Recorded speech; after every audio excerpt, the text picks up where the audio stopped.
अस्सलाम वालेकुम, आप देख रहे हैं फखर न्यूज़ और मैं हूं सादिया बतूल। सबसे पहले शामिल करेंगे आज की अहम खबरें। Abbas traders Matsumoto Nagano Ken हमेशा से अपने सारिफिन को आला मयार और महफूज गाड़ियाँ फराहम करने का अज़म रखता है।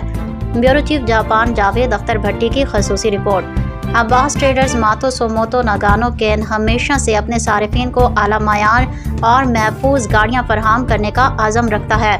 शाहिद अब्बास ने गुफ्तगू करते हुए मज़ीद कहा कि हमारे पास मौजूद हर गाड़ी जापान के सख्त मयारात के मुताबिक जांची और परखी जाती है ताकि ये यकीनी बनाया जा सके कि वो सेफ्टी और क्वालिटी के आलमी असूलों पर सारिफिन को मुकम्मल रहनुमाई फराहम करेगा ताकि वो ये जान सके कि कौन सी गाड़ियाँ दरामद के लिए मौजू हैं, किसी किस्म की दस्तावेज़ात दरकार होंगी और किस तरह गाड़ी को बासानी पाकिस्तानी कवानीन के मुताबिक क्लियर कराया जा सकता है। ये हकीकत खुशाइंद है कि 5 साल की शर्त ख़त्म होने से पाकिस्तानी सारिफिन को गाड़ियों के ज़्यादा ऑपरेशंस में मैसर आएंगे, लेकिन साथ ही साथ मयार और हिफाजत पर कोई समझौता नहीं किया जा सकेगा।